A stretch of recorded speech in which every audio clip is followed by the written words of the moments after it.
নমস্কার। আগামী 1 মে 2024 সালে বৃহস্পতি গ্রহের রাশি পরিবর্তন হচ্ছে। এই রাশি পরিবর্তনের জন্য কুম্ভ রাশি বা কুম্ভ লগ্নের মানুষদের আগামী 1 বছর কেমন কাটবে এই নিয়ে আলোচনা করব। বৃহস্পতি গ্রহটি সর্ববৃহৎ গ্রহ জ্যোতিষশাস্ত্রে এবং এই গ্রহটি প্রতি বছর 1 বছর অন্তর অন্তর রাশিগুলো পরিবর্তন করতে হবে, ট্রানজিটের সময় নিয়ে থাকে। বৃহস্পতি গ্রহটি আগামী 1 মে 2024 সালে বৃষ রাশির ঘরে অবস্থান করবে। ওইখানে তিনি অবস্থান করে থাকবেন আগামী 2025 সালে 14 মে অবধি, টানা 1 বছর। এখানে তিনি পরপর 3টি নক্ষত্রে গিয়ে অতিক্রম করবেন। প্রথমত কৃত্তিকা রবিদেবের নক্ষত্র, তারপরে চন্দ্রদেবের নক্ষত্র রোহিণী, তারপরে মঙ্গলদেবের নক্ষত্র মৃগশিরা।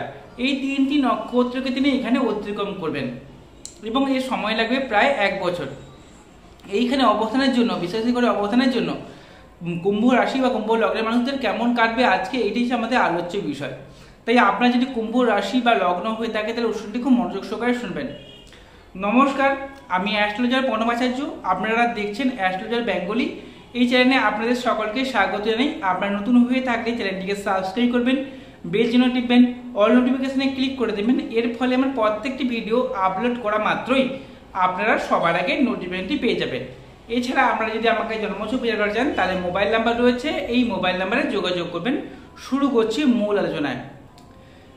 কুম্ভ রাশি বা কুম্ভ লগ্নের দ্বিতীয় পতি এবং একাদশ ঘরের অধিপতি হচ্ছে বৃহস্পতি গ্রহ। একদিকে সেভিংস, কথাবার্তা, বাচনভঙ্গি, খাদ্যরুচি, আবার একদিকে আয় লাভ সাফল্যের অধিপতি বৃহস্পতি গ্রহ। তার অবস্থান করছে রাশি বা লগ্ন সাপেক্ষে চতুর্থভাবে। বৃহস্পতি গ্রহের অবস্থান অত্যন্ত শুভ বলে মনে করা হয়ে থাকে, কারণ যৌথ ভাব থেকে আমাদের মন মানসিকতা বিচার করে থাকে। চতুর্থভাবে গৃহ, জমি জায়গা, ঘর বাড়ি, আমাদের বন্ধু বান্ধব, প্রতিবেশী, আত্মীয় স্বজন প্রভৃতি আরো বিবিধ বিষয় এই চৌথ ভাব থেকে বিচার করে থাকে। চৌথভাবে বৃহস্পতি গ্রহ অত্যন্ত শুভ ফল দিয়ে থাকে, কারণ চৌথ ভাব হচ্ছে কেন্দ্রভাব। এই অবস্থানের জন্য আপনারা প্রথমত যে সকল মানুষেরা অনেকদিন ধরে ভাবছেন যে নতুন ঘর বানাবেন বা নতুন ঘর কোনো কিনবেন বা প্রপার্টি কিনবেন, তার জন্য সময়টা অত্যন্ত ভালো। এছাড়া জমি জায়গা কেনার জন্য সময়টা খুব ভালো, এইটুকু আমি জোর দিয়ে বলতে পারি। এছাড়া কী হবে, ঘরের মধ্যে গৃহ সুখ বৃদ্ধি হবে, ঘরের মধ্যে সুখ শান্তি অবশ্যই বিরাজ করবে। যারা কুম্ভ রাশির মানুষ তারা দেখবেন অনেকদিন ধরে ভাবছেন যে ঘরের বাইরে আছেন ভালো লাগছে, ঘরে এলে যেন অশান্তি যেন ঢুকে যাচ্ছে, ঘরটা করে ভালো লাগছে না। এই সময় দেখবেন 1 মে 2024 পর থেকে দেখবেন আপনাদের যে আপনারা ঘরে এলে, বাইরে আছেন, ঘরে যখন ঢুকবেন ঘরের মধ্যে একটা আলাদা শান্তি বা সুখ এটা অনুভব করবেন। এবং সেই সঙ্গে মায়ের সঙ্গে সুসম্পর্ক বৃদ্ধি হবে। আপনার যদি মা থাকে এবং মায়ের কোনো হিলসু থাকে, হিলসু নিরাময় হয়ে যাবে এবং মায়ের সঙ্গে সুসম্পর্ক বৃদ্ধি হবে। আবার কীভাবে বন্ধু বান্ধবের সঙ্গে সুসম্পর্ক বৃদ্ধি হবে, বন্ধু বান্ধবের কাছ থেকে হেল্প বা সাহায্য পেতে পারেন।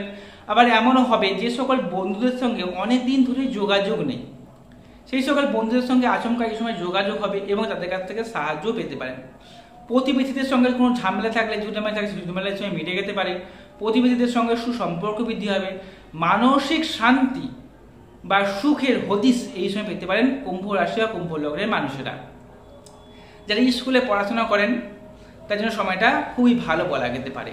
এই বৃহস্পতি গ্রহ চতুর্থভাবে অবস্থান করে তার পঞ্চম দৃষ্টি প্রদান করছে আপনাদের রাশি বা লগ্নের অষ্টম ভাবে। অষ্টমভাবে বৃহস্পতি গ্রহের দৃষ্টি অত্যন্ত ভালো, কারণ অষ্টমভাবে দৃষ্টি প্রদানের জন্য পঞ্চম দৃষ্টি প্রদান করছে। এর ফলে আপনাদের ছোটোখাটো চোটাঘাত লাগা বা বিপদ থেকে আপনাকে অবশ্যই রক্ষা করবে। সেই সঙ্গে কোনো গুপ্ত শত্রু থাকলে গুপ্ত শত্রু আপনার কোনো ক্ষতি করতে পারবে না।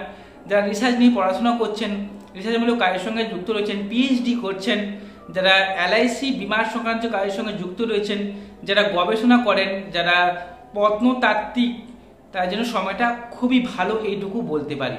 তারা এই সকল কাজে সাফল্য পাবেন বা এই সকল কাজ থেকে সুনাম অর্জন করতে পারবেন। পৈতৃক সম্পত্তি প্রাপ্তিতে বৃহস্পতি গ্রহ আপনাকে এই সময় সাহায্য করবে। এছাড়া আর কি সাহায্য করতে পারে, এছাড়া আর একটা জিনিস রয়েছে, সেটা হচ্ছে কি কোনোরকমভাবে কোনো ফাটকা ইনকাম, অর্থাৎ জুয়া লটারি ফাটকা থেকে ইনকামের একটা সোর্স হয়ে নিতে পারে এই বৃহস্পতি গ্রহটি। আবার অষ্টমভাবে দৃষ্টি প্রদানের জন্য যেমন আপনাকে বিপদ থেকে রক্ষা করবে, গুপ্তশত্রু ধ্বংস করবে, ঠিক তেমনই অষ্টমভাবে দৃষ্টি প্রদানের জন্য আপনারা কোনো মামলা মোকদ্দমায় যুক্ত থাকলে এই সময় সেই মামলা মোকদ্দমায় নিষ্পত্তি লাভের একটা দারুণ সুযোগ দিতে পারছে বা মামলা মোকদ্দমায় থেকে জয়লাভ হওয়ার একটা সম্ভাবনা দেখতে পাচ্ছি এবং প্রত্যেক সম্পত্তি প্রাপ্তিতে সাহায্য করবে বৃহস্পতি গ্রহটি।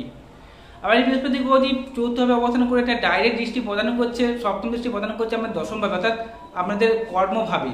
এই কর্মভাবে দৃষ্টি প্রদানের জন্য আমাদের কর্মক্ষেত্রে উন্নতি হওয়া, সামাজিক স্ট্যাটাস বেড়ে যাওয়া, এমনকি কর্মক্ষেত্রে সুনাম বৃদ্ধি হওয়া, কর্ম পরিবেশ সুন্দর হয়ে ওঠা এবং আপনি যেখানে কাজ করছেন সেখানে কলিগদের সঙ্গে সুসম্পর্ক বৃদ্ধি হবে, ঊর্ধ্বতন কর্তৃপক্ষ বা বস যে রয়েছে তার সঙ্গে সুসম্পর্ক বৃদ্ধি হবে, তার কাছ থেকে হেল্প বা সাহায্য এই সময় পেতে পারেন।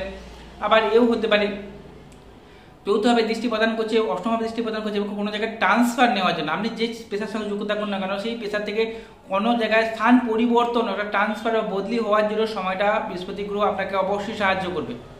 এই সময় সেই সুযোগটা সুবর্ণ সুযোগ আসছে, বহুদিনও ট্রান্সফার চেষ্টা করছেন, ট্রান্সফার হচ্ছে না বা ট্রান্সফার সুযোগ পাচ্ছেন না, এই সময় সেই বদলি হওয়া বা ট্রান্সফারের সুযোগ অবশ্যই আপনাদের আসবে।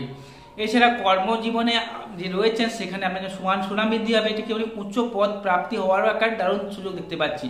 দশমভাবে দৃষ্টি প্রদানের জন্য যারা অ্যাডভাইসমূলক কাজের সঙ্গে যুক্ত রয়েছেন, যারা টিউশনি পড়ান, যারা শিক্ষকতা করেন, যারা পুরোহিতের কাজকর্ম করেন, তার জন্য সময়টা অত্যন্ত ভালো। এই সকল কাজ থেকে সুনাম বৃদ্ধি পাওয়া বা মান সম্মান লাভের একটা দারুণ সম্ভাবনা দেখতে পাচ্ছি।